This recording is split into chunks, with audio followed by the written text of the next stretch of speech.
Hi, Colin. Hi, Zach. You're sounding better tonight than last time. How are things going?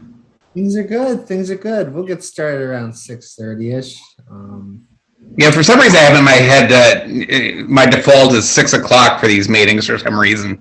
This is the third time in a row I've done this. So That's okay. I'm just gonna um, do a couple of things. So just hang loose, and we'll be getting going here in a few minutes. Oops, just mute that. Oops.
Okay.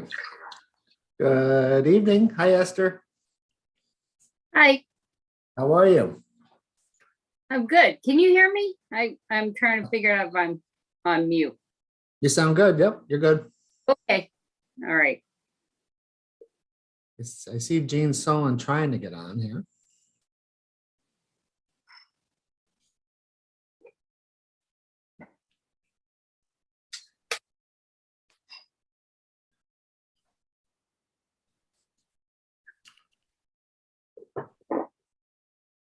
Okay. I thought I'd try to get in early this time because usually I have some sort of problem and end up joining late. So I was more proactive today.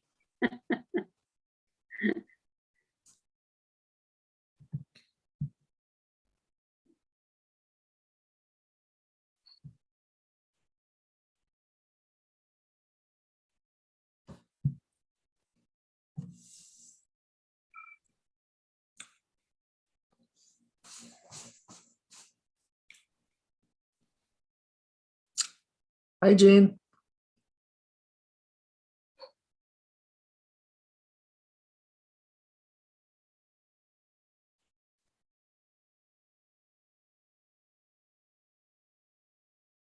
Looks like you're unmuted, Gene.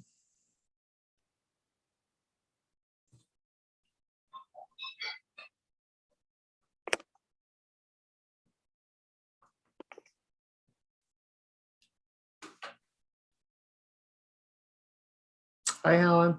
Hi, I How did are it.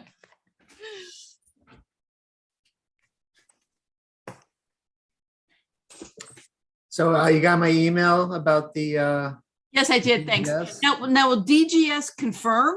I haven't heard back. It's been about 4 days.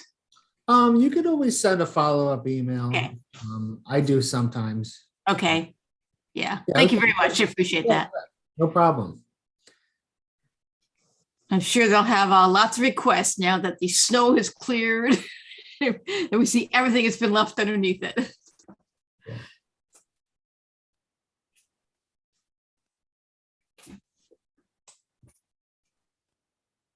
Gene, I wonder if you're having an issue with your microphone.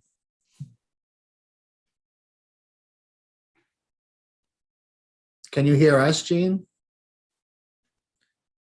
Yeah.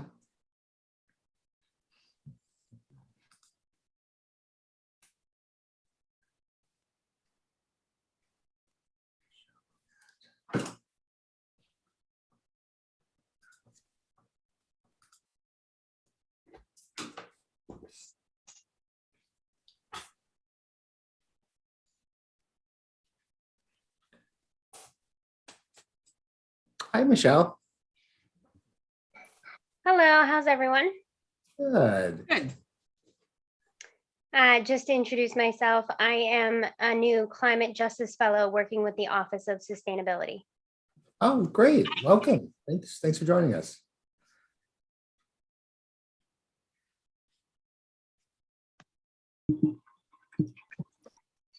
Ooh, that's not good. Hi, everybody. Hello, can you hear Hello. me? Yeah. Hello. Hi. Hi, Kathy. Hi, Howie. Hi, Gloria. Dan, Darius, Hello. Officer Sal. Good to see you. Hi, Zach. Hey, everybody.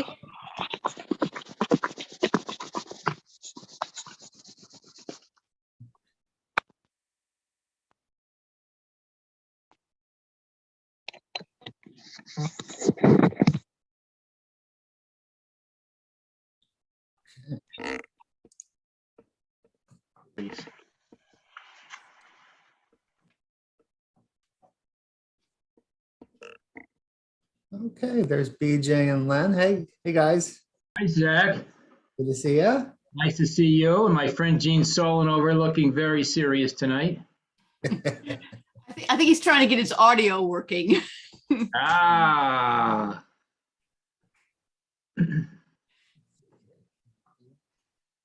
How are you, Darius? Good. How's everybody tonight? Terrific, thanks. Good. Terrific. I'm going to Temple, Israel for the Ukraine support event tonight, so I'm in Oh, my good best for you. blue and yellow. What time is that? 7. I'm not sure how long it goes. Okay. Hi, Marcia. Hey, Beach, how are you? I'm good. How are you? Good. Good.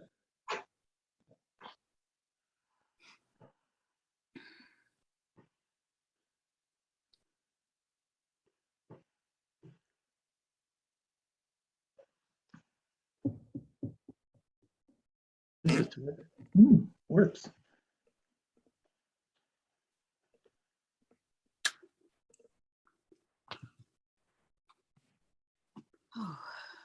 Okay.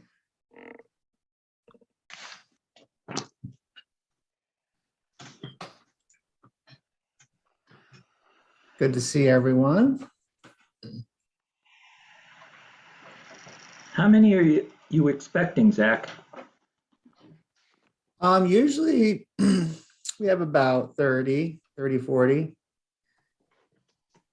Zach, shoot me your an email. Shoot me your address. I want to drop that book, The History of Here, off to you to read. And Oh, I'd appreciate that. Absolutely.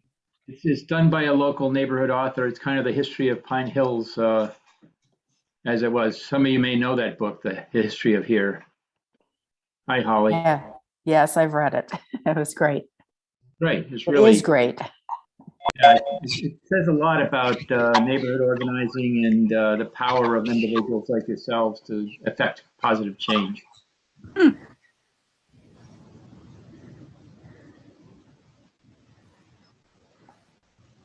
Hey, the room's filling up. Hi, everybody. Just gonna give it another moment here.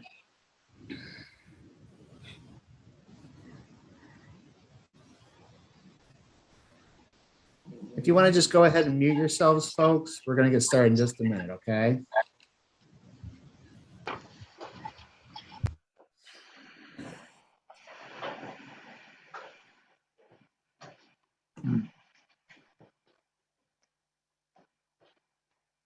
Okay.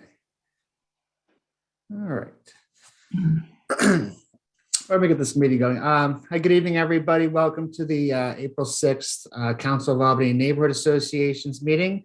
I'm Zach Simpson, the CANA chair. Good seeing everybody. It was a quick month. Got a lot of items to cover tonight, so I just wanted to first start off with going to the Albany Police Department with their public safety update. Hello, everybody. My name is Dan Webster with the Albany Police Department. For those that don't know me, Community Service Unit, Neighborhood Engagement Unit. Just a few stats to go over. Motor vehicle theft is up this year, 72%. So I know I talk about this seem monthly, and that's something that can be avoided. We literally had 11 cars stolen between March 28th and April 3rd. And literally all run unattended or keys in the car. People are not stealing cars in Albany, hot wiring. It just doesn't happen. So keys are in the car one way or another, or it's a family member or something like that. But obviously, as we can see, that stolen cars can lead to other problems. So it's something that we really have to get out to the people in our neighborhoods to please not leave their keys in their car. Also, the theft from motor vehicle is starting to go up a little bit too. Same instance as I look through the stats here. It'll say every time whether or not the car doors were open. And I see a lot that say here is open door, open door, open door, open door. Wallet left in the car, wallet left in the car. So that's one of the problems. Those are the things that people can do to help themselves by not leaving their stuff in the car and they're not leaving their car unattended. Another thing we have a big issue with over the last 3 or 4 months, and I mean, it's always been a problem, but it's getting worse and worse, is shoplifting. Some of the stores are really getting hit hard with shoplifting, and some of that might be to do with bail reform or whatever reason, but most people can understand if somebody is stealing because they're hungry. I think anybody can understand that, but people are stealing hundreds and hundreds of dollars of steak and seafood. So, and people might think it's a victimless crime, but then the grocery stores either leave or raise their prices. So that's one of the issues that we're trying to work with all the stores with, and the DA's office to try to figure out a way to curtail a lot of that larceny. At this point, we have recovered 43 guns from the street this year, through either warrants, street encounters, or things like that, and made 31 illegal gun arrests, which that is good. Fortunately, we haven't had as many people shot this year as last year at this time, and that's good. Hopefully that continues, but does not mean we have not had shots fired incidents. So that is something to be mindful of. Those are the stats I got. I know they're not exactly exciting, or encouraging, I should say. Exciting, but if anybody has any questions, I'd be happy to answer.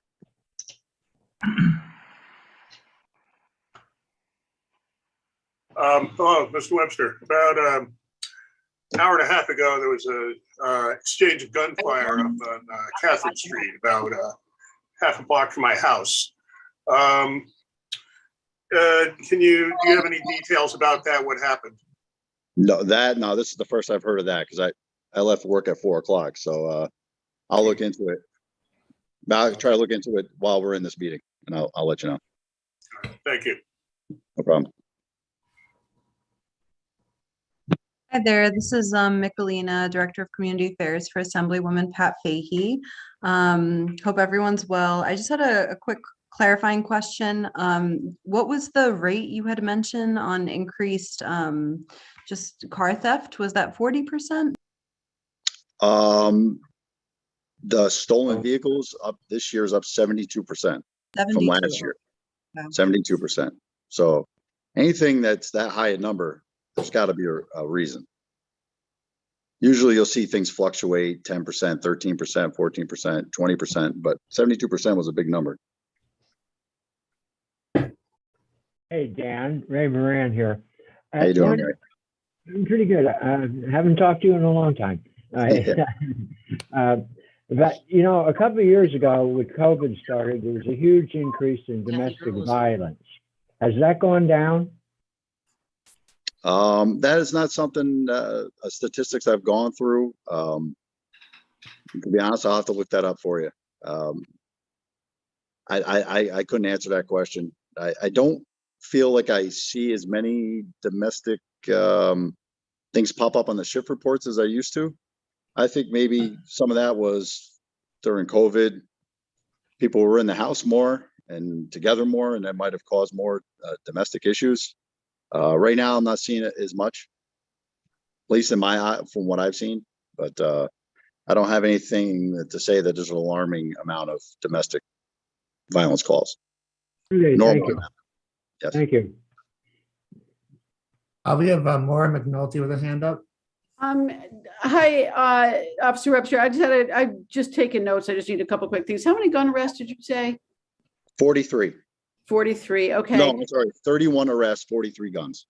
Okay, great. And then the other thing was the actual thefts of contents from cars. Did you say that was 42%? Let me get that exact for you here.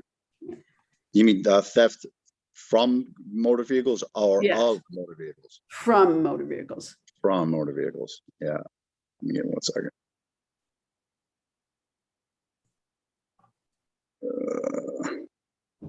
That's okay if you, I don't want to Yeah, hold give me a second.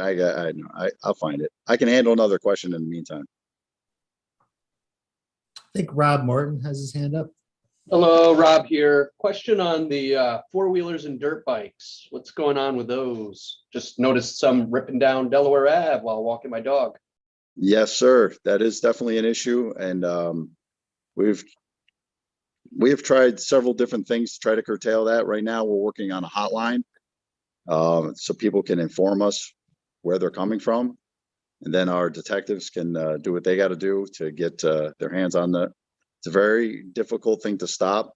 It is a constant work in progress, but it is almost every neighborhood meeting we attend, we definitely hear people complaining about it. So it is something we're working on. I can't promise a quick fix for that. It's been several years now trying to come up with different things, and sometimes we end up in the pursuit of one of those things, and something happens, like a couple weeks ago. So it's Hey, Danny. it's a problem. Yeah. Hey, Danny. Hi, it's Joe Harrigan, Sergeant Harrigan. Danny, if I may, I got a little something on that. I had a feeling that might come up. So the city council passed a new GCO. It's chapter 357. Basically, the long and short is anybody that is caught on an illegal ATV can face a fine of $600 or imprisonment not to exceed 15 days or both.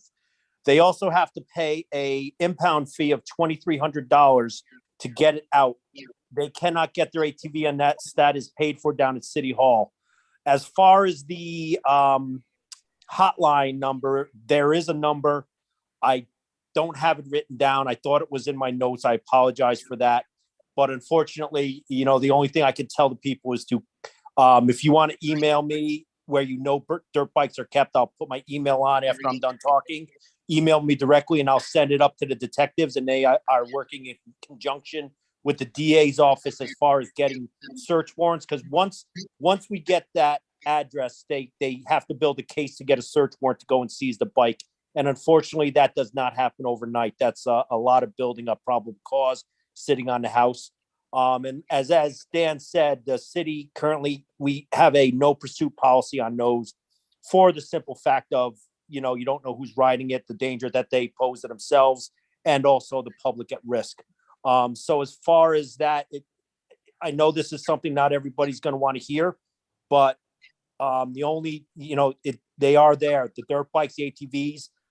We as police are unable to do anything. You saw what happened last time. Officer Rabul was following that ATV, attempting to, stop them from, coming back and going into traffic.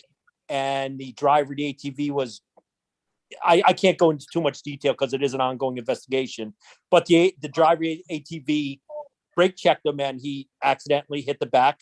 The driver sped away, and he is being vilified by certain groups in the city. And, you wonder why people, ask us what we can do. We really can't do anything except have the public basically turn those people in, let us know. Everybody knows where the ATVs are. People know where they are. It's just a matter of having people tell us. And I believe the city was working on a reward, but don't quote me on that. That's that's something that's with the Common Council. But that's where we stand with the ATVs. It's very hard for the police department to be proactive. It's more now, it's in the hands of the detectives and the DA's office.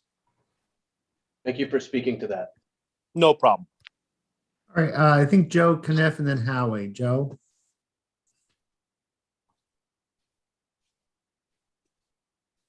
Just gonna unmute yourself, Joe. Catalytic converters, can you speak to that issue, please? Yes, that has been a ongoing trend too, because there's some street value with those. So I don't have the statistics, but I know that it's something our detectives have been working hard on. U-Haul trucks especially get hit quite a bit because it's easy to get them off. We are also working in conjunction with chop shops and things like that they're supposed to supply us some information if somebody tries to sell it. So that is one of the things we're working on. But yeah, that is an ongoing problem, and it's not just Albany. That's a new thing, but they have value. So yes, that is something our detectives are working on right now. Is there anything we can do to protect ourselves? I mean, I parked my truck, it's a Silverado, so it's up in the air. I would think it's easy for someone to get right underneath there and take a Sawzall and go for it. It's somebody who's skilled in doing that might be able to. It's very difficult to stop that. I don't know what you can do to stop it, right? I mean, if I could just say something. Please do. Our midnight officers at a center station, they had a detail going. I think it's still going on, where they had a patrol unit detailed to certain areas of the city that that was happening, catalytic converters. So, they were in residential areas. I know off of New Scotland Avenue was hit. Some auto shops, they go to the cars that are getting worked on and they take the catalytic converters out of there as well. I would recommend motion sensors, lights, blink cameras that are motion activated. So it'll send you a notification on your phone if there is motion outside of your residence while you're asleep. And then if there is, or if there's anybody on your property, call us immediately. That's what I would recommend. Okay, thank you. Okay, Howie. Just going back to the ATVs, that phone number, is that phone number manned 24 hours a day? I don't believe so. That I don't believe so. I'm trying to look up where that number is. I believe it's on a C-Click Fix message. I have it written in my office. Well, I'll tell you what, I put it in my phone. I'll put it in the chat number. But also, when it was first published in the paper and I called the number, it told me it wasn't working yet. Oh, okay. It's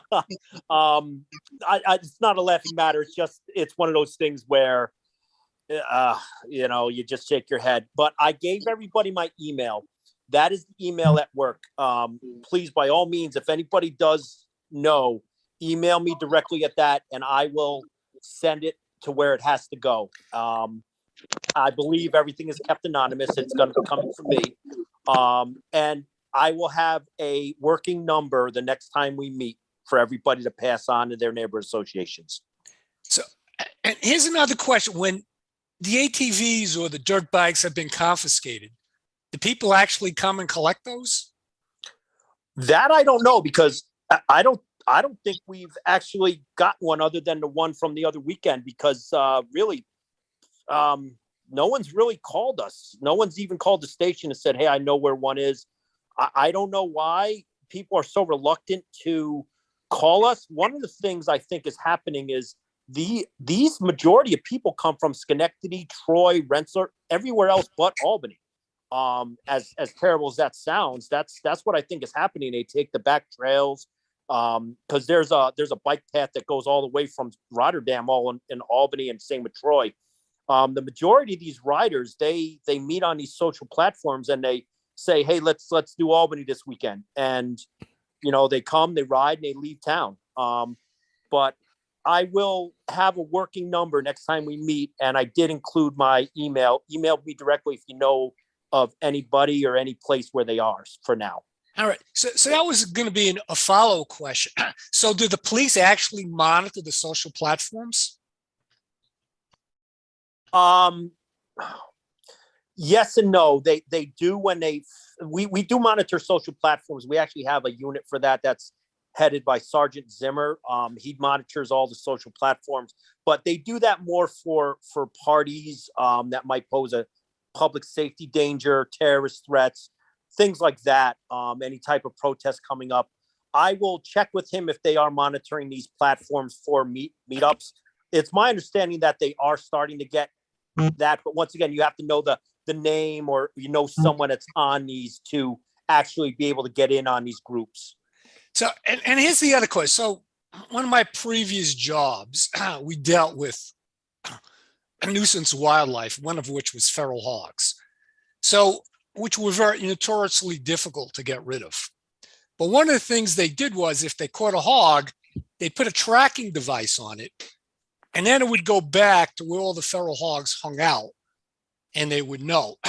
And there also was extensive use of field cameras to locate where the hogs were and their paths. So I was wondering, what, are there, a lot of cameras in the streets? Are there motion detectors, for example, getting alerts when we see people riding? That's very interesting about the feral hog thing. I mean, that's the old, you put a tracker on a hornet, and it'll bring you back to the nest type deal. That's all beyond my pay grade. That's all budgetary. I don't know what kind of resources they're using. Once again, like I said, I don't think it's as simple as doing that because, with the world today, and the protection of civil rights, even if I'm driving by a house and I see someone pull in with an ATV behind a fence, I cannot just go and grab it, even though people are like, just go get it. There's laws in place that to protect people's rights. So we can't do any of that. As far as monitoring the cameras, the city is equipped with cameras at most major intersections. So if there is a thing going on, I believe they are monitoring them to see if they go in any particular location or house, and then they can work from there. But once again, the problem is a lot of these riders are from outside the city. Councilmember Keegan has her hand up. Oh, I just wanted to note to you, Joe, one of the areas where they seem to be congregating and unloading bikes is in Arbor Hill across the street from the fire department. So I don't know how well linked up you guys are with them, but that may be something that you want to discuss across agencies as to whether or not they're alerting you in a timely fashion when those drop-offs are happening. Because there's a lot of area to park cars around the baseball fields and basketball courts over there. Okay, yes, we actually did get an email from the fire department was telling us that they do come in and unload it. They actually bring these in cars and trucks, or they take the back trails. But thank you very much for that. What I'll do is I'll throw it in my notes right now, and I will email Sergeant Zimmer and the I call them the intelligence unit. Pretty much they gather everything and disseminate it through the department. But I will take all this down and get that to him. And someone also sent me a location where they possibly might be storing it behind Stewart's on Delaware, and I will forward that to him also. And I see someone else sent me a link. I'll send all this up to Sergeant Zimmer and his unit. I believe they're working in conjunction with the DA's office and our detective unit to figure out the best course of action. I don't know if they're going to do one big massive sweep in the summer or what they're doing. A lot of it's very quiet because they want to try to do this without everybody getting wind of what we're doing. So. And Rob Morton shared those links. I sent you an email, Officer Harrigan. I appreciate the assist. Thanks a ton. Of course. I wish there was more we could do as a department, but with the dangers these things pose, it's our hands are pretty much tied as far as being proactive and pursuing them, unfortunately. I will say last summer we did 3 details on that right in front of that firehouse for enforcement details for the ATVs. And we ended up with we made 1 arrest and 3 injured officers. So it's very difficult because even if we're there, they're not stopping. So that's why we're trying to do this other thing with the tip line. Because once they're on the move, it's very difficult. Okay. All right. Well, thanks to the Albany Police Department for the public safety update tonight. Thank you very much, as always. All right. Our city treasurer, Darius Shanfar, did ask for a few minutes tonight to talk about local law A and C. Darius, when you're ready, I am here. I was actually about to say I have to leave, but ask Megan Keegan about it. I just wanted to just note for everybody that the council is considering a couple of local laws A and C that are charter amendments to be put on the ballot in November. Local law C, most of the council members were at the public safety meeting committee meeting tonight. That's where I think Megan just came from. That one is to take mayoral authority over the police and perhaps fire and DGS. We're not really quite sure as it's written. And give them to a 9-member body with 5 members appointed by the council and 4 members appointed by the mayor.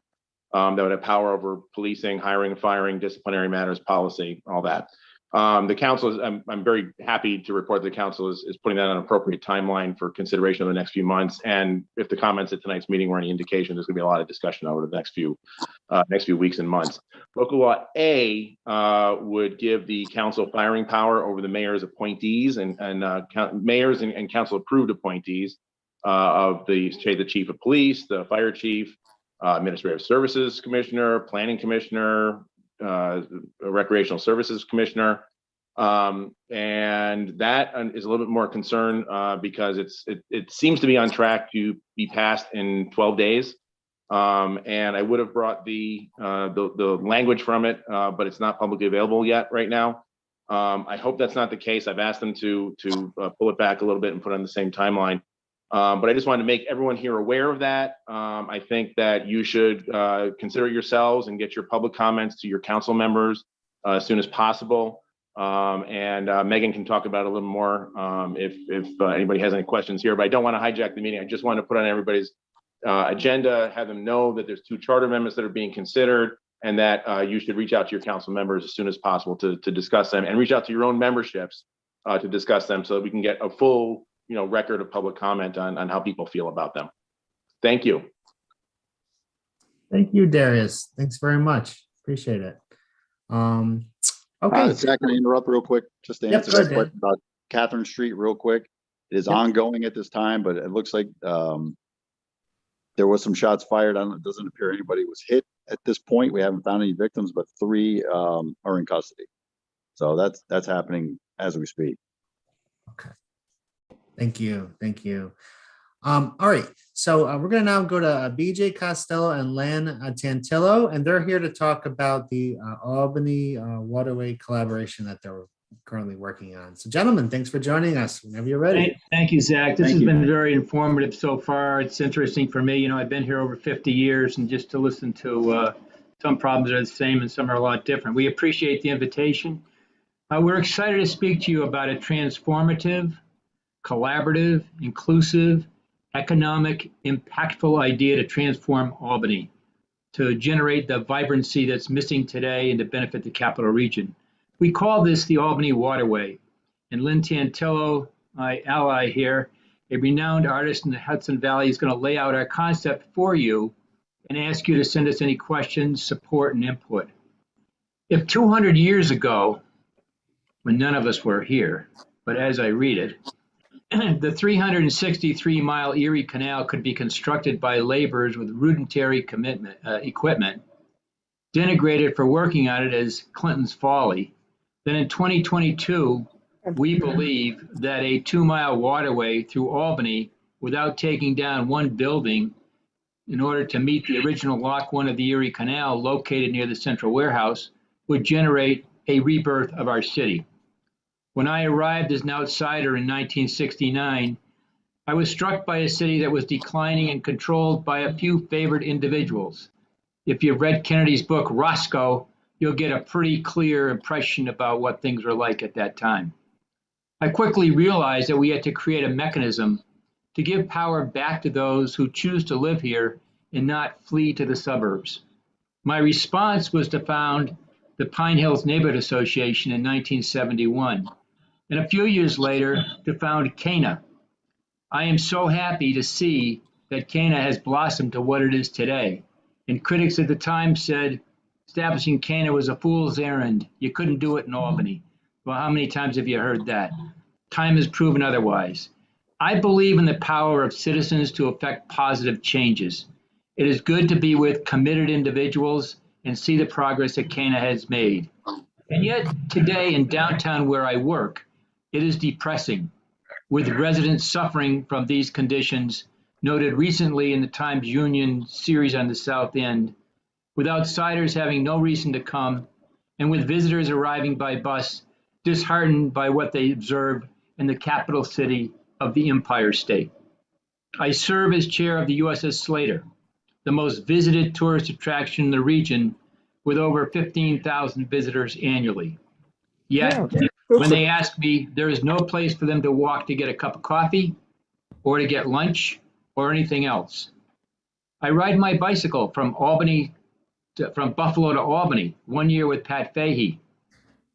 annually on the Erie Canal. Towns along the way are welcoming, and the waterway has generated housing, restaurants, businesses, and jobs.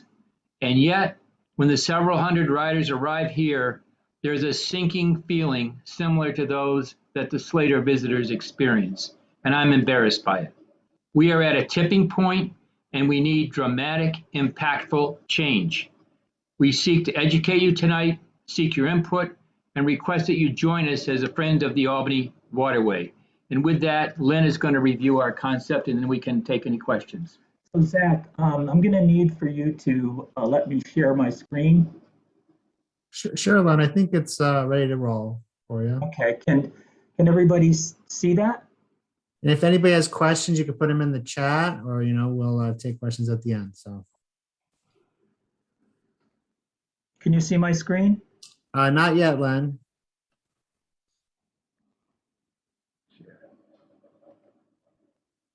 There you How go. about now? Yep, you're good. It's Okay. coming up now. Yep, there we go. Okay, all right. This is a program that we put together to give you an idea of where the canal and waterway originated, the idea for it originated. Some of you know that I'm a painter, that I'm a historical painter. And over the last 40 years, I've done a number of paintings of this area. Most of them have been based on old maps. This is a map of Albany that was made by the Dutch in the 1630s.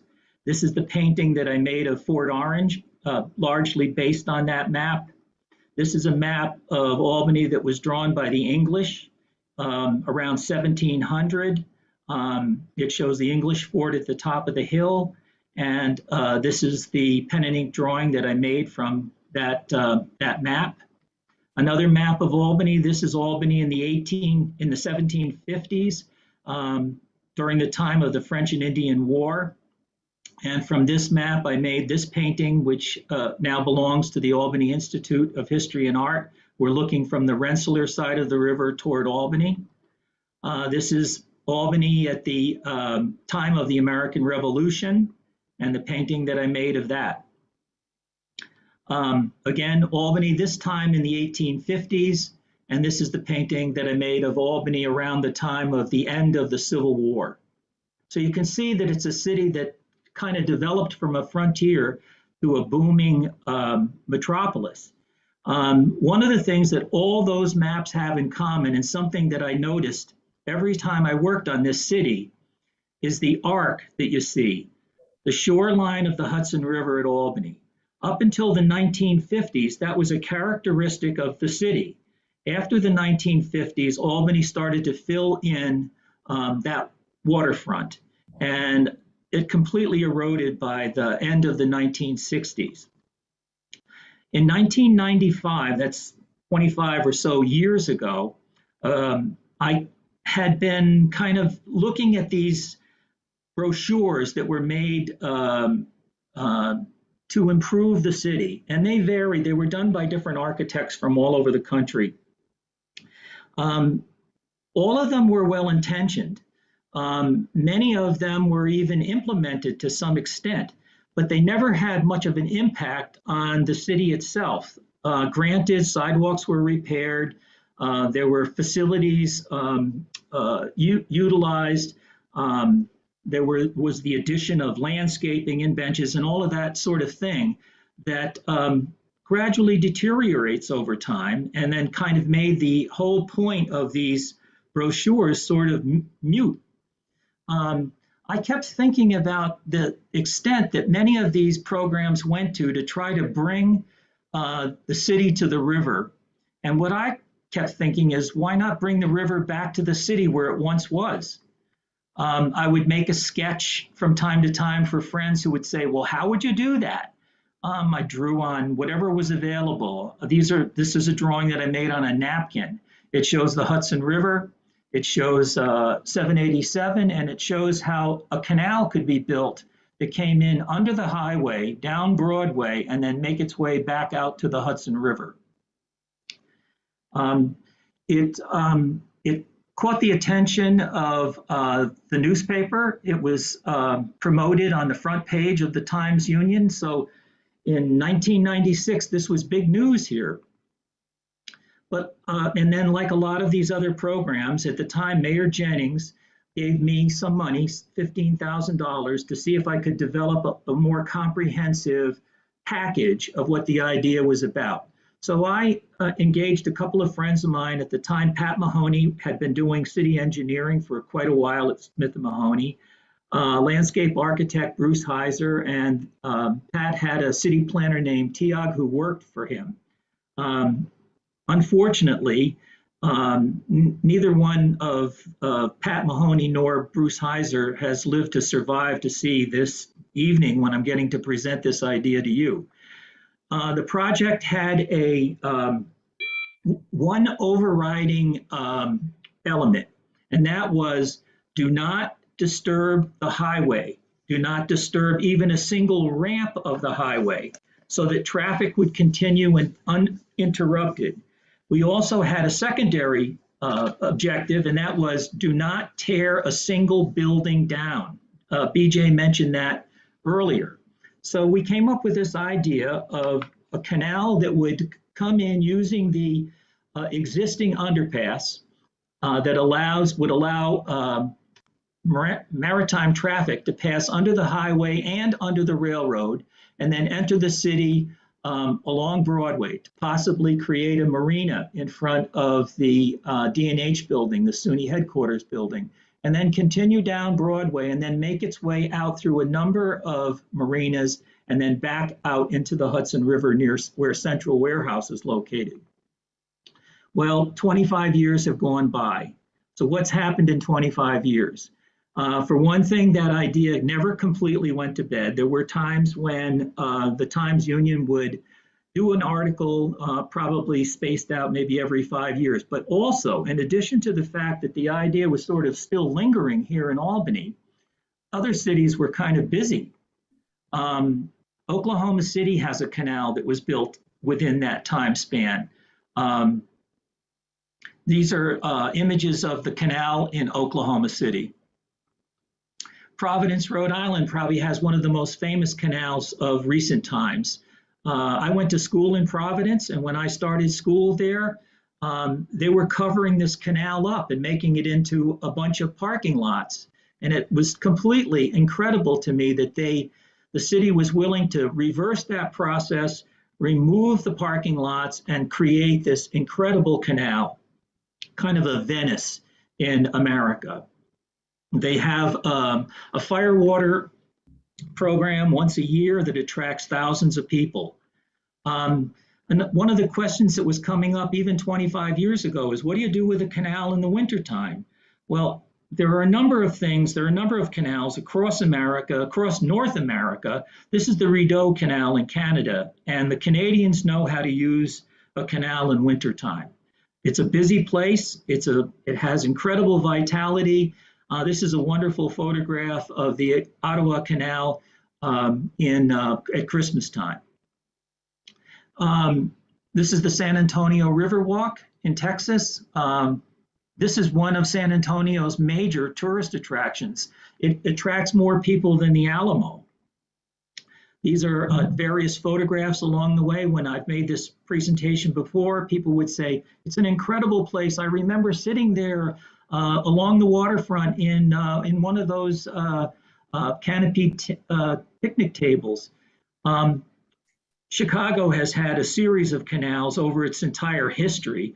This is the Chicago River Canal running through the city, and it creates an atmosphere in Chicago that's very similar to the atmosphere along the Seine in Paris. So here we are back to reality. Albany, probably the most disastrous eyesore in the city that is going to be living with us no matter what. It's an incredibly well-built structure and an amazing eyesore. These are photographs that I took of the Central Warehouse building not too long ago, and you can see that as you get closer, it doesn't get to be any better looking. The building is amazingly constructed. The interior is massive concrete columns, 4 feet in diameter, supporting a thick reinforced concrete slab structure. This building isn't going anywhere. The incredible thing about the building is that it's an infill, which means that those exterior panels could be knocked out. What you have is that series of columns and slabs, but that outer wall is something that is definitely something that can be adjusted and adapted to different use. So, the building is so incredibly well constructed that these uses can be very diverse. So here I've made an assumption that you kind of infill this possibly as apartments or something like that. The building is so sturdy that additional structures could be added on top of it, additional floors. This is a hypothetical design that shows maybe several restaurants or a terrace of some kind on the roof of Central Warehouse. The views from Central Warehouse are spectacular. So this is the Albany map that I showed earlier, the 1850s map. At the north end of the Albany Basin is the Erie Canal, the entrance of the Erie Canal, Lock 1 and the original Erie Canal Basin. So the idea that we've been pursuing is this is the Hudson River out here, that you could come into the system under 787. This is the renovated Central Warehouse building. There might be some community-oriented structures in here with a refurbished and restored canal basin. So if that was to be something that was undertaken and actually be constructed, this aerial view of the Central Warehouse area would be converted to something like that. In what you're looking at is the Albany walkway that's now under construction. There's a little basin there, the restoration of Central Warehouse and reuse of Central Warehouse, the possibility of North Albany Civic Center in here, commercial, possibly restaurant facilities along the marina, and then public pavilions, open pavilions that could be used by the public for family reunions, weddings, that sort of thing. There's also quite a substantial amount of open area that could be used for farmers markets, craft fairs, and that sort of stuff.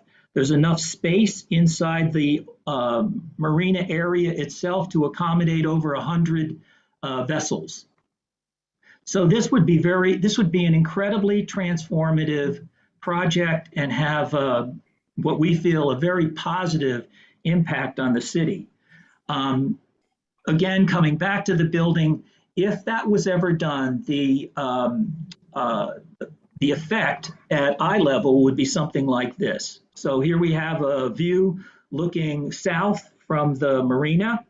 You can see the Civic Center there on the right side of the image and the little restaurant facility that might be built here. There's one of the pavilions in the background. Here's a picnic area, and then all the boating activity that you see there. One of the first things that came up when this was proposed was, this is a great idea, but how do you build it? How could you even take something like this on? So we thought, well, you don't have to build the whole thing at once. You can build various pieces of it. For instance, you could build just the south part of this project. You could come in under the railroad and the highway, and you could pass right in front of the SUNY headquarters building and have a marina there. That would be right at the foot of State Street, right in the heart of downtown Albany.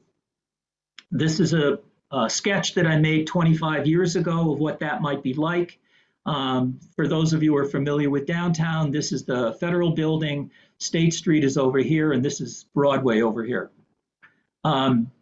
So kind of taking this aerial perspective, you can see the track of Broadway here, and you can see the SUNY building here. That would be transformed into a waterway. I've even added the half moon here as a feature because it appears that the Half Moon is going to be coming back to America. The Dutch are going to be giving it back to the Americans, and it has no home port. And I thought that would be an ideal place to keep it. You could have it here year round. This is the painting that I made 25 years ago of the marina in front of the SUNY building. So another possibility to get this project going, I think one of the questions that Mayor Jennings asked me was, all of that's great, Len, but how and when could we start it? I said, Mayor, you could start this project next week for $10,000. And he said, how would I do that? And my answer to that was unearth Lock 1 of the Erie Canal. So this is the lumber district. We're now looking, we were looking at the area south of the canal a few minutes ago. This is north of the canal. Huck Finn's warehouse is out here. This was the lumber district. The Erie Canal just made its way out toward Waterford in this direction. And these were slips for the barges that were carrying lumber north and south on the Hudson River. That's Lock 1.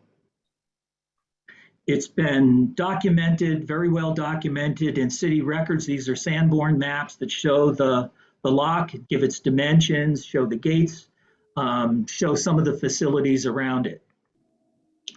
Lock 1 is located right there.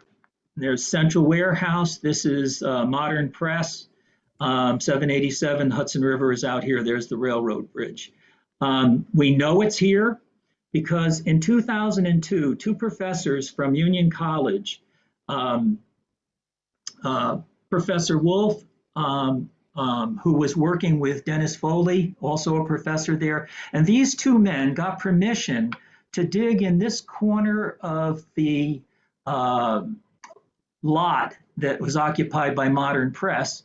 And they dug a very, very shallow ditch. And in that shallow ditch, they weren't even down 1.5 feet. They hit the top of the lock. And the stones of the top of the lock are in perfect condition. They even found parts of the wooden lock gate, also pretty much intact. And the reason for that is, this is one of the last photographs of Lock 1 that was taken in Albany. This lock was buried. They just covered it over and put a road over the top of it. This is the way it looked in the 1850s. So in kind of executing this idea of excavating Lock 1, you'd have to decide who owns the lock. Is it owned by the city, the state? Is that small portion of it that's under Modern Press owned by the owner of that property? You'd have to secure funding for all the phases. You'd have to determine the location and condition of the lock, which would mean test holes being dug in different locations to see that it's there and what the condition of it is. Once you resolve the property issues, there'd be a little bit of an adjustment to vehicular traffic, not very much. And then the big task, excavate the site and restore the lock, and then ultimately figure out who would take care of it, how would it be maintained. Again, this is a schematic plan of that area. That's where Lock 1 is located. And you can see that it has incredible access, as it naturally would have had, to the river and to that area where the Erie Canal Basin was. So it's possible to dig up that lock and create a park around it. That's it, just a park around it. And this is what I was telling the mayor. Okay, for your $10,000, you start to dig. The public is going to become fascinated. They're going to go down there as the archaeologists uncover the lock. So it's going to attract attention right away. And then if funding could be secured, a park could be built around Lock 1. And if that was the case, it would be an amazing tribute to the entrance of what was America's incredible national treasure, the Erie Canal. So we have Albany today with no access to the river except for the Corning Preserve, which provides some limited activity throughout the year, but as far as the city goes, not much of an impact. And I want you to remember that arc that I talked about earlier, the shoreline of the Hudson River that came way in before all of this Albany Basin was filled in and covered over and built on. So that's really the program. And BJ and I can try to answer your questions as you see fit. Thank you, Zach. Thank you very, very much. Does anybody have questions? Want to raise your hand? Gloria? Hi, Len. I loved your presentation. It looked fascinating. My concern is how would you coordinate it with the Albany Riverfront Collaborative that wants to hopefully someday knock down 787 and have it at ground level? I mean, you wouldn't be able to access boats under 787, or you'd have to have a bridge. I mean, because that's another wonderful project that I think would really help the city. But I understand yours is more like a river walk in San Antonio, so I get that. But I was wondering, is there some way that you can look at it, we can combine both and still have the best parts of both of those potential projects? Thanks, Gloria. I'll answer that. So the answer is yes, we are working with the Riverfront Collaborative folks, Scott Townsend, who was here last month and spoke to you. We're working very closely with them. And we believe that both of these projects can be done. The difference, I think, at the end of the day is if people have more access to the river, they have more access to the river. When you get to the river, what is there? Well, the river. This has the benefit of creating jobs, a vibrancy to downtown Albany, which today I ride my bike through. I have my business there. It is, you can fire a shot down in the middle of the day and you don't hit anybody. So this would create restaurants. It would create excitement. It would in the city of Albany itself. And I think the city is at a tipping point. As I said, it's, to me, I've been here 50 years. It's a scary proposition where we are right now. And if we don't do something really dramatic, and I think both of these can work together, and a bridge is just a mechanical thing to do. It's not, it's not recreating America. And again, I always go back to, and by the way, I'll just say this and hope I don't offend anybody, but if we can spend $1 billion giving it to the people in Buffalo who are billionaires, who pay their quarterback $100 million a year of our money to keep the bills there, can we find a little money for downtown Albany to create the vibrancy that we're talking about? Because otherwise, people come here from all over the world. I'm really very embarrassed when I bring them here and they say, so this is really the capital city of the Empire State? So something really dramatic has to happen. And this idea that Lynn has put together and presented tonight, we think is an answer. And definitely we work very closely with the Riverfront Collaborative. Thank you for your question. Yeah, thank you. That's a wonderful answer, because that's how I would like to see it, because I was very thrilled when I first learned about the Riverfront Collaborative. I've only been living up here for about 15 months, and I thought this is terrific. It really needs it, because the access to the river, I would go to the Corning Preserve and park and then walk up the Empire Trail there. And I'm like, okay, 787 highway noise is horrible. I have some nature, but it's never really, it's not a beautiful attraction that says, let's just go there for the sake of going there. I'm going there for my walk, my exercise. I get some nature, but I have the roar of the highway traffic and I'm like, I got to tune that out. And to see the marinas and to feel like it's more like San Antonio's Riverwalk would definitely bring a lot of people in. I would love to see that before I, in my lifetime up here, since I came up here to retire. I'm all for it. And yeah, I would like to do something to help. So thank you.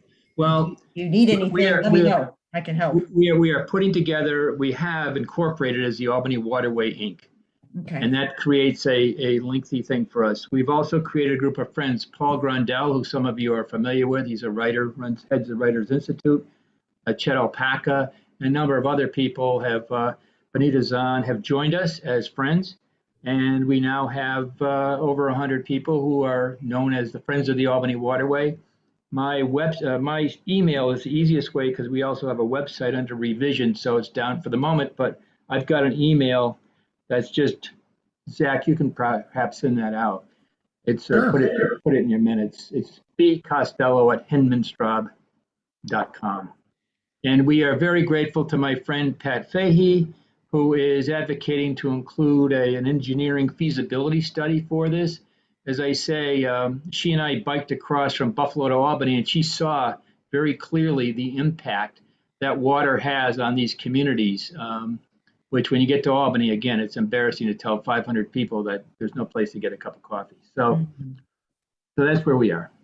Thank you very much. We're all about collaboration. We've also had a number of meetings with people in the South End, and that has proven to be very fruitful also because we want to open up that neighborhood, again, which has been subject to the Times Union articles. We want to open that up and create, and we listen a lot. We don't, this is our idea, but there's a lot of input that we're taking. So we appreciate your question. Thanks, Gloria. Thanks, Zach. Sure. Anybody else have questions? Okay, great presentation, Lan and BJ. I really appreciate your time. Very, very. Oh, we have one more question from Holly Katz, real quick. Okay. What are the next steps that you're taking in conjunction with the Riverfront project? So the first thing is to create our friends group, and that includes a lot of people with a lot of different backgrounds. And we would welcome you, Holly, by the way, and your husband, to join that group, because out of those kind of conversations, we get things. For example, when I was meeting with the individual who is looking to take over the McDonald's down at the foot of Madison, right? Travion Jackson, he said, I used to be in finance. I think this could be done by floating bonds, municipal bonds, to build this thing. So that's one of the questions. How do you pay for it? And again, sometimes waiting for, you would think there would be federal money available. And Congressman Tonko has been talking a good game, but we haven't seen a penny. Did I say that right? We haven't seen a penny. We've had a lot of meetings with the city. Again, the mayor is very favorable about this, but says I really have no money to do this. So the next step really is to have a meeting of the friends. We would probably do this in the Huxley Theater, which is in the State Museum. Anybody who wants to be invited can be, and we'll also advertise it. And there we would have a general conversation like this in more detail and get people's ideas and input. And then we would go forward because we've got to find the money and we've just got to continue to push this. I really believe if we don't do it, I just don't see where the city's going.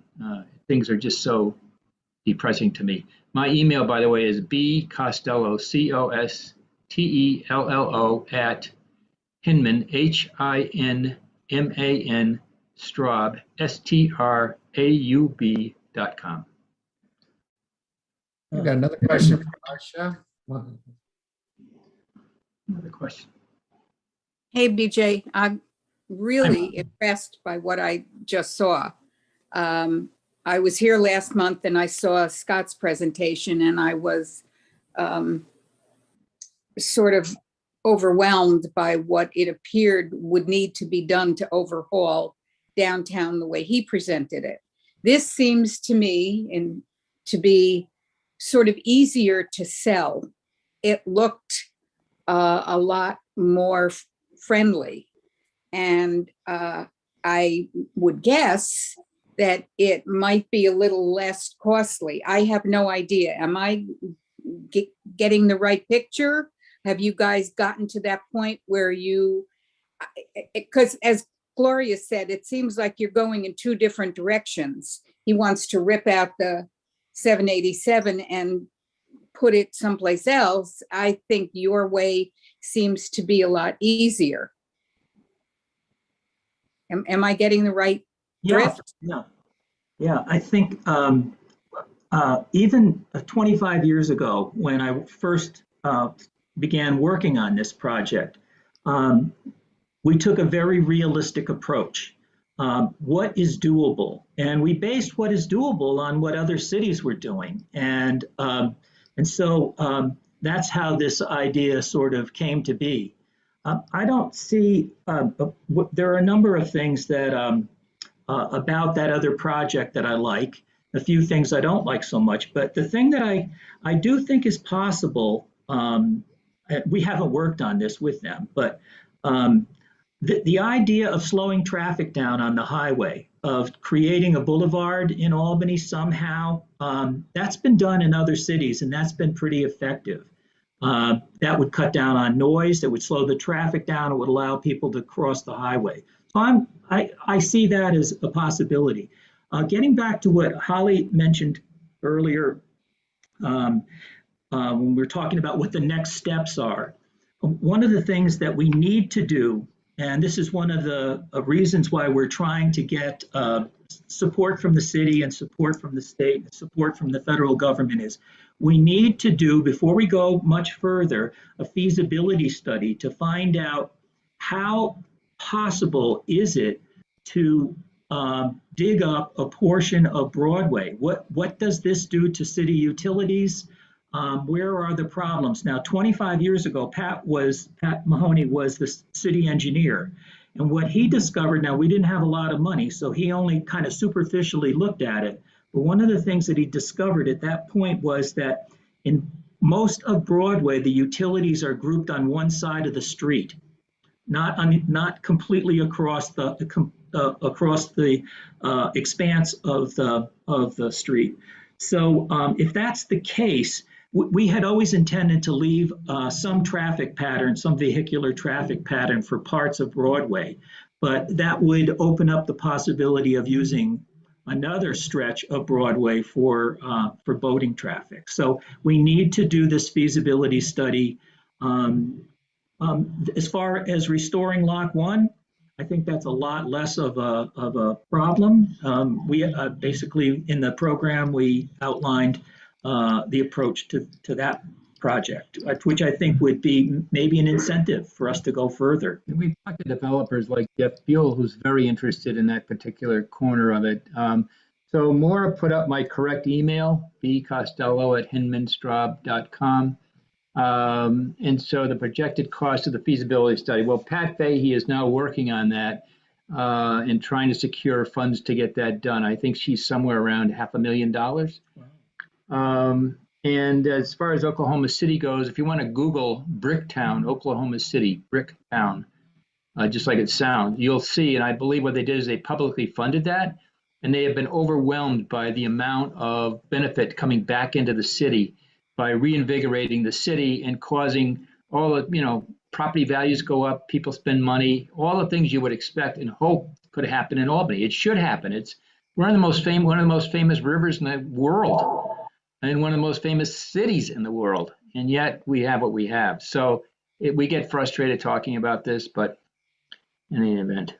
Let's take one more question from Michelina with Assembly Member Fahey's office. Thanks, Michelina? Megan. Hi there, it's Michelina from Assemblywoman Fahey's office. Good to see you both on here, and thank you for, describing and showing all these beautiful historic pictures of all the different versions of the waterfront in the past couple hundred years. I just wanted to jump in to clarify that number. So the feasibility study, the legislation that would authorize the Department of Transportation to conduct this engineering feasibility study is 1.5 million. Oh, there you go. And the Assemblywoman is, pushing to advocate for that inclusion in the budget, which unfortunately still hasn't passed, but we're working on it. We actually just want to mention as well that in preparing this letter to the governor, we've had tremendous support from local community groups, which is wonderful. Over 60 signatories. And so this is definitely something that folks are on board for, which is awesome. Yeah, I had a chance to speak to the governor, and I won't say she rolled her eyes, but she basically said Albany has got a lot of potential that's unrealized. So she clearly understands that. Absolutely. All right. Thanks, Len. Thanks, BJ, very much. Thank you, Zach. Zach, you send me your address. I'll drop the book over. Okay, we'll do. All right. So tonight we have a couple of our new common council members. There was some scheduling conflicts tonight, but we do have Council Member Megan Keegan. She's from the 9th Ward on tonight. And we also have Council Member Hyde Clark, my council member from the 12th Ward. He's on the call tonight. So just wanted to invite them here tonight. Do you both want to go ahead and just introduce yourselves, talk a little bit about your respective wards? Megan, you want to go first? Sure. So my name is Megan Keegan, and I represent the 9th Ward here in the city of Albany, which encompasses most of the Helderberg, Woodlawn, parts of Park South, and parts of Pine Hills neighborhoods. In terms of how the city is mapped, I have a background in social welfare. I worked in mental health and juvenile justice. I went on and spent 10 years in state government doing oversight of health and human services, which included 7 years embedded with law enforcement doing special victims investigations. I have a background as a leader in organized labor, and I currently work for organized labor. And so I'm very happy to also have this opportunity to be able to serve the city of Albany, and hopefully support us in continuing to move in a positive direction for all of our community members. Go ahead, Hyde. And I thought Gabriella was on. Let me text her. She was, Megan, but she did have a 7:30 meeting that she had to get to, so. Okay, sorry. Go ahead, Hyde. Yeah, no, thank you. My name is Hyde Clark. I'm the councilman for the 12th Ward. Was formerly the president of the Upper Washington Avenue Neighborhood Association. Happy to have Zach take over in that role for Uwana. And the 12th Ward encompasses Upper Washington Ave, runs out Washington Ave Extension, and captures the Pine Bush neighborhoods as well. My background is environmental law. I'm an attorney with law firm Young Summer. My practice is focused primarily on municipal law as well as community solar projects. Also, prior to being elected to the council, I was on the Sustainability Advisory Committee for the city of Albany. So definitely a focus of mine will be on sustainability and ways to electrify the city. I think we have some mandates coming down from the state that we're really going to have to look at. Our vehicle fleet, we're going to have to look at how people are able to charge their vehicles, and just overall meeting those state mandates is going to be pretty difficult. So that's kind of my background and focus, and replaced Mike O'Brien, who was our councilman for 20 years. Thank you. Okay. All right, folks, if you have any questions, use your raise your hand tool, put your questions in the chat. I did jot down just a couple of questions, maybe to start things out. Let's see. Can you just talk a little bit about the different subcommittees that you're currently serving on, and some of the priorities in those subcommittees? Megan? Sure. So I am very blessed to be on the law committee. So as Darius mentioned, we were tasked with local law A, which is something that if it does pass the council body, would go for a referendum of the voters. It is certainly something that I am not currently in support of. And if anybody was paying attention to the votes, I was the one abstention on passing that through committee. I also am serving on the finance committee, so I will be dealing with our budget and any sort of financial matters that were not included in the budget that need to be adjusted going forward for this fiscal year. And I am also on the Human Resources and Human Rights Committee, which oversees our equity agenda, our Human Rights Commission, as well as various human resources matters here in the city of Albany. Great. And Hyde? And so I'm also on the law committee, and as Darius and Megan have mentioned, local law A, which has to do with whether our commissioners have to be reconfirmed every 4 years, as a charter would require a charter amendment. So would definitely like to hear from all the residents as to your thoughts on that proposal. I'm also on planning economic development, and looking at a few different things. Nothing. Trying to think if there's anything right now. You have a proposal that wants to increase the required percentage of affordable housing in the city. Overall, I think the council is looking at, where our affordable housing inventory is located. Are we meeting the needs of the residents? As different projects come up, we'll certainly take a look at that. And then I'm also on the General Services Committee. Great. Let's see some hands go up. Maura, I think your hand was first. Actually, I think Holly beat me to it, and I'd love to hear the answer to that question. Holly Katz had a question in the chat. Yeah. Is there any move by the city to ban gas hookups for new construction? So I'll take this. There's not currently a ban, so that is something that is in place in New York City, I believe, and did have a meeting with our the head of the energy department for the city, and I think that's certainly something we have to look at. And so currently no ban, but as we look at ways that we're meeting our energy demands and also meeting the state mandates, I think something we'll have to take a look at.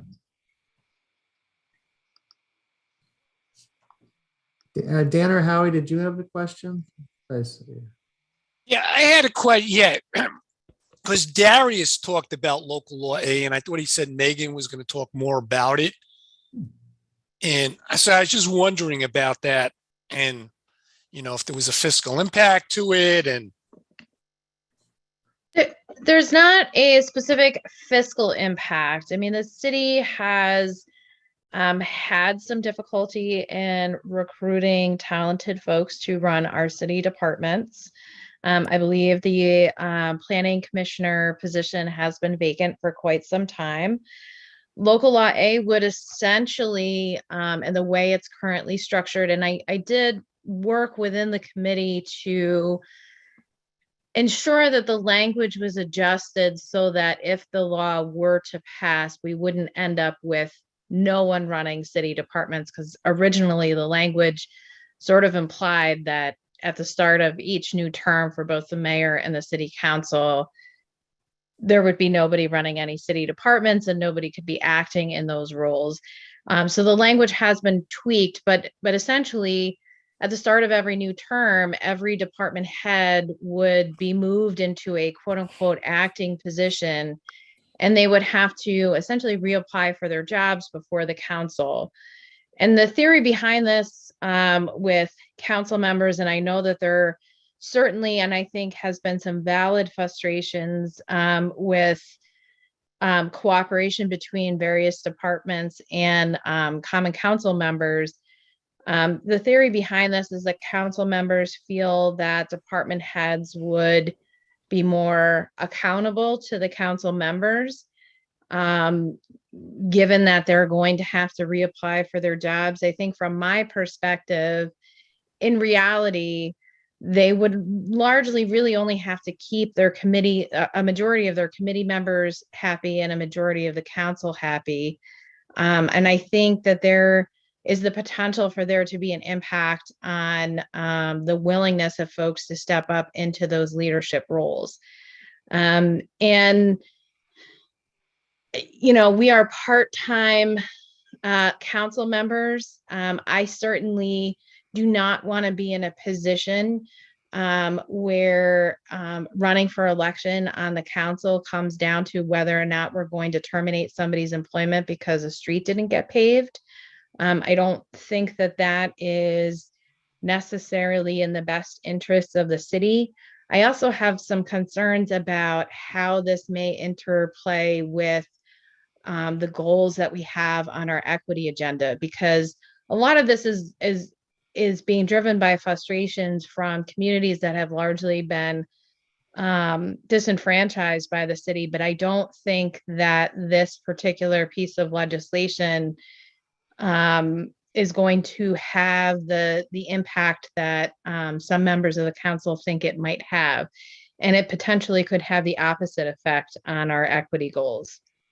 So, I mean, that's my personal opinion. It's not necessarily the opinion of every member of the council, and I'm sure Hyde he's also on the law committee, so he certainly can take over and kind of throw in his own 2 cents on this one. Yeah, I think part of the fiscal impact is just when you have a charter amendment, it has to go to the ballot, and there's costs associated with that, just from an upfront cost to actually get this on the ballot. So, for me, it was not something that I felt strongly about. We did have some revisions in committee. I did vote to move it out of committee. Just I felt like sponsors of legislation were kind of done with their revisions and wanted to get it to the full body of the council for their thoughts and comments, as well as I believe the mayor's going to hold a public hearing, has to hold a public hearing on it as well. So definitely everyone here would love to get your feedback and comments on that as it moves forward, because we haven't really heard much from the public. I think it's being driven by a handful of council members, and if you feel strongly about it one way or the other, would like to hear that. Well, I will say too, Howie, that there are some elements of civil service law that do come into play. So every person that works for government in New York State, be it state government or local government, has Article 75 rights. So even if they are at will, they can still challenge being terminated. So again, there's a whole component where or a potential fiscal impact if the council were to decide to fire somebody 4 years from now, and they wanted to challenge that, they do have a right to bring forth an Article 78 proceeding against the city, and the city would have to expend resources to defend that. And again, there really isn't anything structured in that law that provides any guidance to how that would work, or what sorts of circumstances would allow for the council to vote down somebody's reappointment. So Megan, I appreciate your point about, the common council is part-time and you're not really there to run the agency. I mean, I would think, in America, we have the legislative and executive branch, and the legislature generally controls it through power of the purse, right? The executive proposes and the legislature would approve it. So I would hope that there would be more public input into this. And I don't know if Zach, if this is something you want to consider, because to me, this seems like a revolutionary change for the way we run things in this country. So then maybe we should just vote for a party, like they do in Britain, and then Britain should, and then the elected officials choose their executive. So. Megan's concession. Yeah, I mean, we have a very strong mayoral form of government here in the city of Albany. We're not a city manager style, and in a city manager style of government, those department heads would be at the will of the city council, but that's not how we're currently chartered. So I think Maura, you had your hand up. Yes, I wanted to, I think the issue of hookups is really important. And I know that New York City is really leading the way on this. And I also know that Ithaca has really done some amazing groundbreaking work on electrifying all city buildings. And I'm just wondering, what we can do to get Albany moving faster in this direction, because there are the state, there are the state mandates under CLCPA, but I also feel like there's the reality that, the latest UN report is basically saying we've got to the end of the decade or we're done as a species. And so, I'm wondering, a couple of things. One, what we as Albany citizens can do to help Albany move faster. And then also what's happening in terms of the Sustainability Council and the Common Council and what they're doing. Just this is definitely a broader conversation too that we'll have to keep going after this meeting. But on Ithaca, I just put in the chat, Ithaca's sustainability manager is actually going to be presenting to the Sustainability Advisory Committee, and that meeting is tomorrow night. So that can be live streamed via the Sustainable Albany Facebook page. So I think it'll be great to hear from their manager as to what Ithaca is doing. I think from the mandatory hookups, that's something we could look at as a USDO, Unified Sustainable Development Ordinance amendment. Any new construction, an amendment that I'm looking at is any new development would also have to have a required EV charging station, and basically the number of EV stations, depending on how many residents or how many customers you'll have there, because I think right now we just need the infrastructure for to be able to move towards EV. So I think it's going to be a combination of amendments to the USDO, as well as just what steps we can take as a city. I think we have done an inventory of the buildings that we have. We've done an inventory of any land that we have. I think we're kind of limited in our actual generation, solar generation that we can get on properties. So if people can sign up, you can actually sign up to let me see, 4 community solar farms. So if you go to the Sustainability Advisory Committee page, you can actually sign up so that you basically get a credit on your electricity bill for signing up for that community solar project. And I think the city's identified a solar project nearby that's where we'll actually get our credit for our electricity consumption. So there's a lot of work to do all over the state to get to these mandates, and something I work on in my day job, and I think we'll have to continue to look at how we can make amendments and pursue grants and everything else. Thanks. Great. A couple questions in the chat. Either Hyde or Megan wanna. Let's see. At another community meeting, a council member proposed more freedoms and features for skateboarders. What is your attitude on skateboards?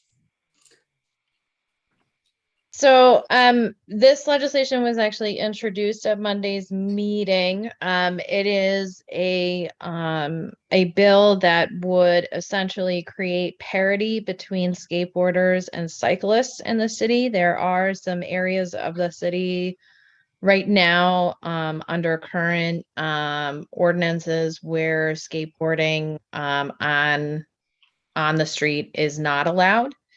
I will say I was at that meeting, and a good portion of the concerns that were expressed at that meeting are related to skateboarding behaviors that would still be illegal under this current ordinance. But I do think that the law as it was, or the ordinance as it was introduced, definitely needs some work and some consideration. If we were to move towards parity, I think there needs to be some really careful thought around issues regarding whether or not folks under a certain age, as they are on bicycles, would be allowed to utilize sidewalks and other pedestrian rights of ways. And Hyde, I don't know if you have anything else you want to add into that one. I have it covered. There is a comment, solar panels on the dump. So there's a deed restriction on the dump that states that when the property is no longer used as as a dump, that it has to go back to the pine bush habitat. And so there's a question, and I'm supposed to be getting a copy of that deed, but there's a question as to whether or not solar panels would be inconsistent with that restriction. And so I would love to put solar panels on the dump, but we'll have to keep an eye out on that. Thanks, Hyde. Yep. There's another question in the chat about expansion of composting capabilities and household pickups. Again, there's nothing currently has been introduced to expand the composting program that the city has, although that program does remain in place. There is an option for household pickup. However, it is a fee-based option. So those city residents who are choosing to have composting picked up from their home do have to pay for that service out of pocket. One of the other sort of along the lines of, and I apologize, my dogs are having their nightly zoomies in the background, if you can hear them going nuts. One of the other things that I would love to see incorporated into the city of Albany is an expansion of Bethlehem's textile recycling program. Bethlehem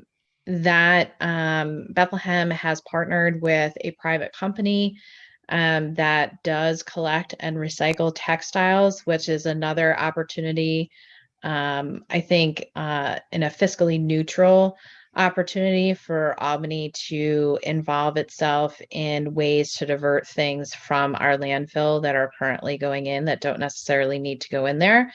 So I would love to see legislation come through to explore how to sort of replicate Bethlehem's program. Just anyone that lives near Danker Ave, we had a neighbor present at our last UWANA meeting that he's kind of running his own pickup. So that was for household scraps, and his name is Richard Daly, right, Zach? And Richard Daly, yep. Yeah. So if anyone's interested in kind of near Danker, we can get that contact information to you. Yeah, I think he called it the Uptown Composting Club. That was his program. So. And I just want to respond quickly to Colin, who put a comment in the chat about the Housing Authority in Troy working with NYSERDA. It's important for folks in the city of Albany to know that while we seemingly have some oversight of the Housing Authority in the sense that the mayor has the ability to appoint a certain number of slots on the Housing Authority board, AHA is not actually under the city government. It's a fully HUD-funded agency, and its statutory authority is actually under the state of New York. So if somebody wanted for the Housing Authority to engage in that kind of project, I would actually advise them to reach out to the Housing Authority directly, because that's not something that the council would be able to take up.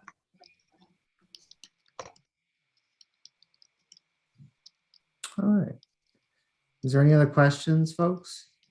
Ray, I had a question, just the new housing projects along Washington, Western, and Fuller.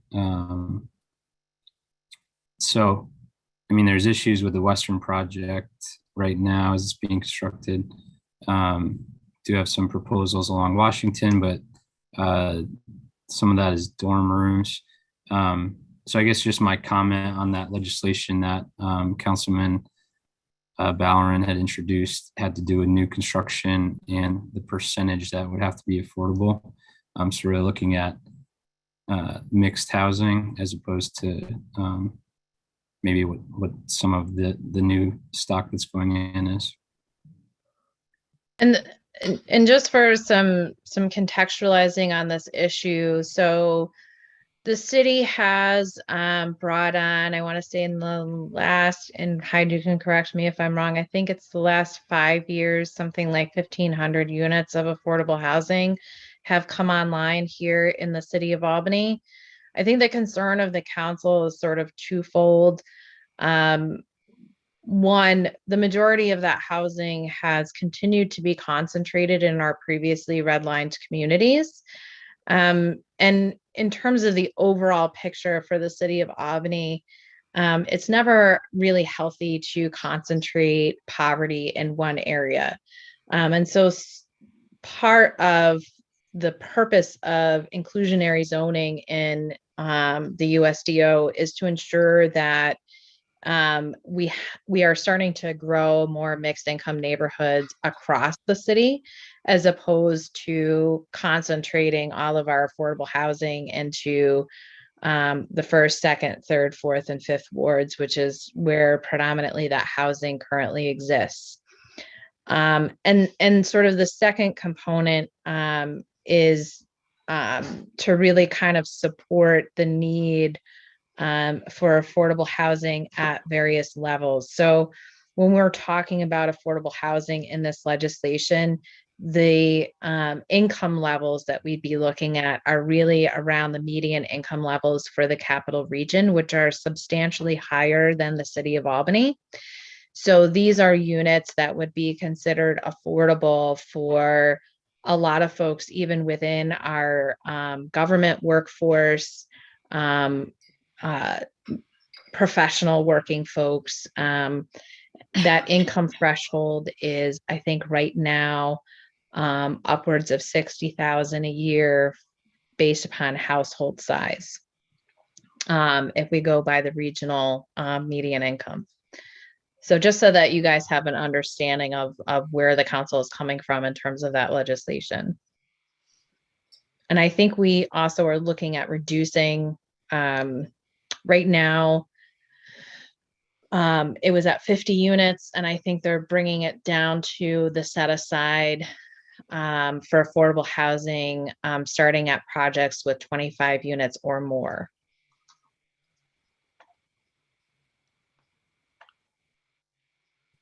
Okay. Any other questions, folks? All right. Well, thank you very much to Council Members Keegan and Clark for joining us tonight. We appreciate your time. Thank you very much. Guys, I'm going to put my contact information in the chat so that y'all can have it.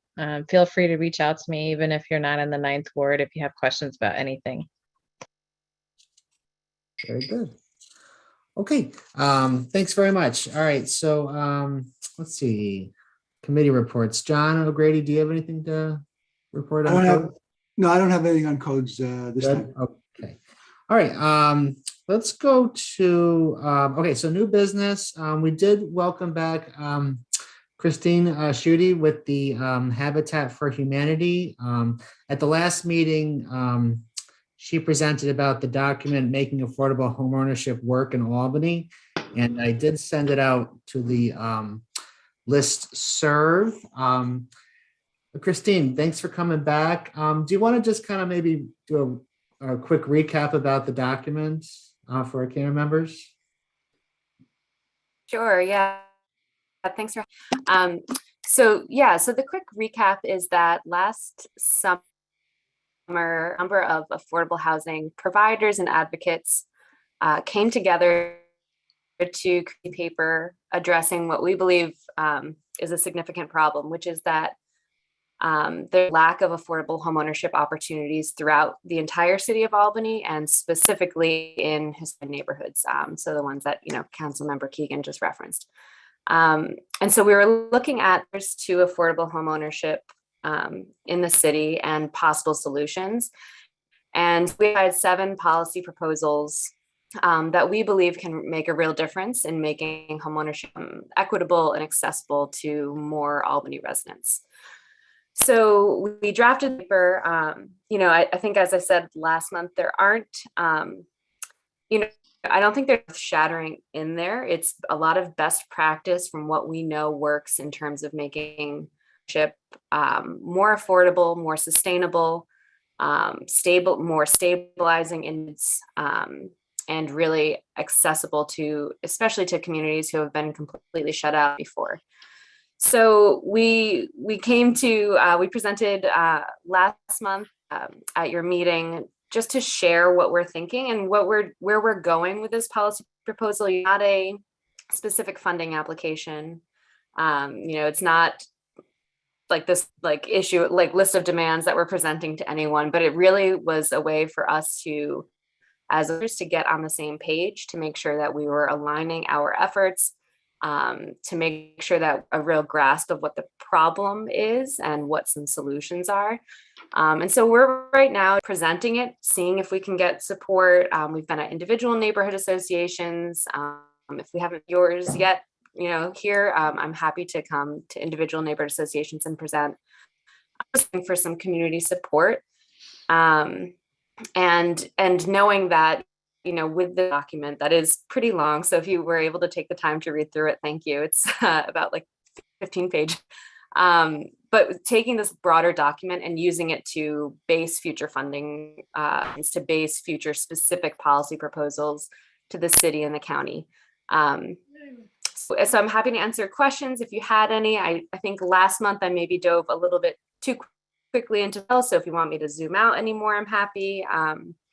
And yeah, what we'd be hoping if CANA would be interested in signing on as a supporter, we'd love to add you to the list of orders in support of this proposal. Does anybody have questions about the document?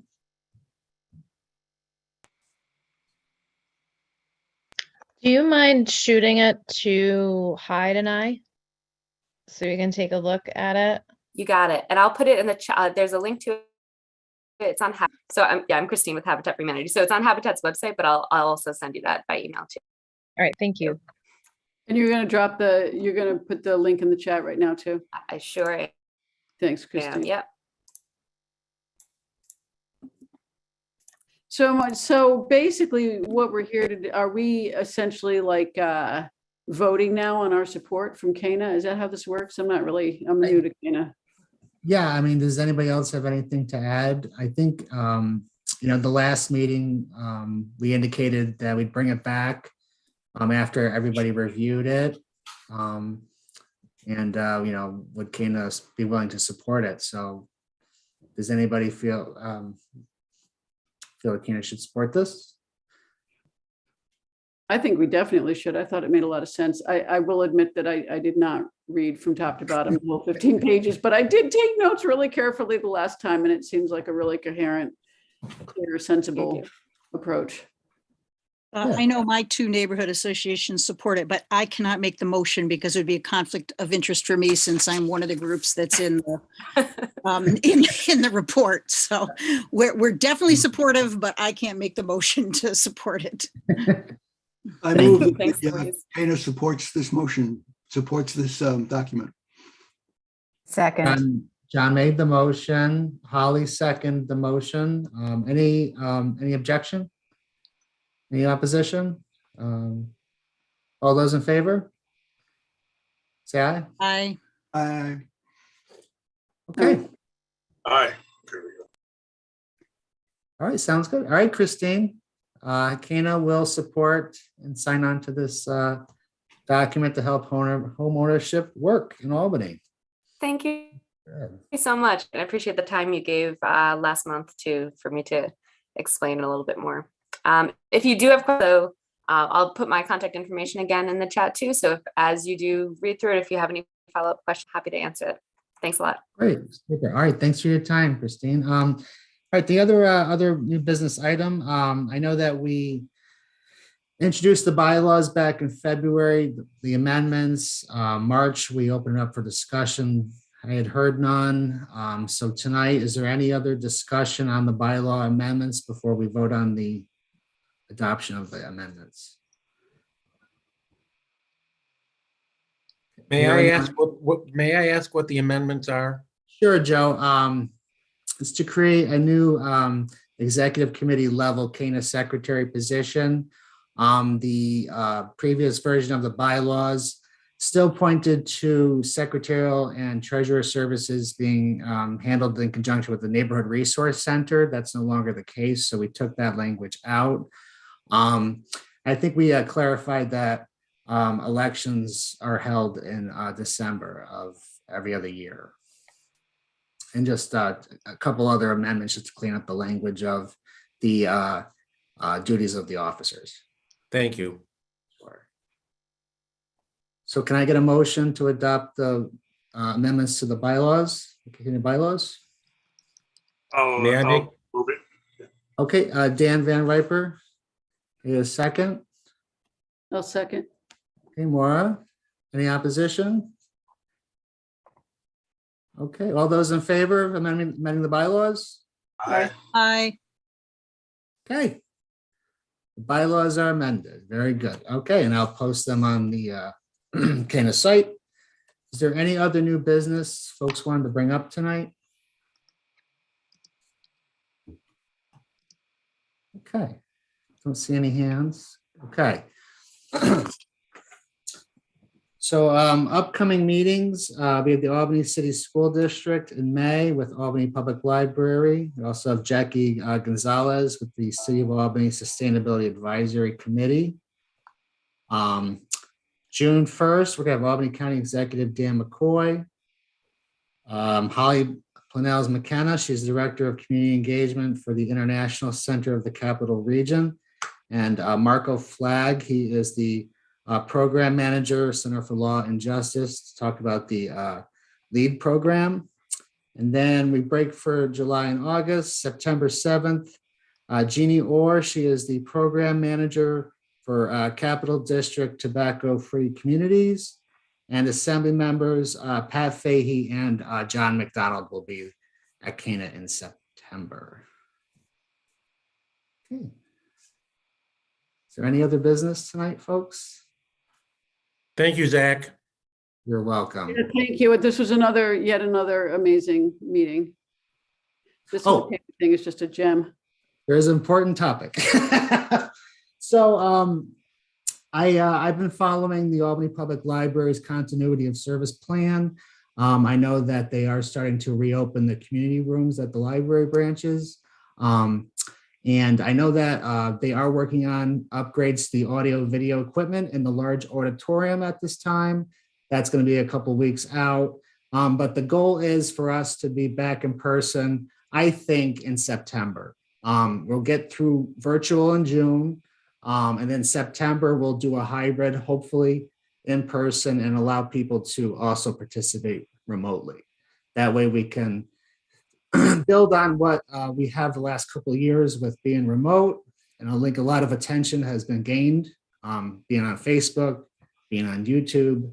And so I think that's going to be the ultimate goal, September, back in person and remote hybrid. So, okay. Something to look forward to. It's been a long couple of years, but we're getting there. Okay, everybody? Yeah. All right. So we'll see you in a few weeks. See you in May. Okay. Okay. Thanks, everybody. Have a Thanks, great Zach. night. Bye, everybody. Thank you, Thanks, Zach. everybody. Thanks, Zach.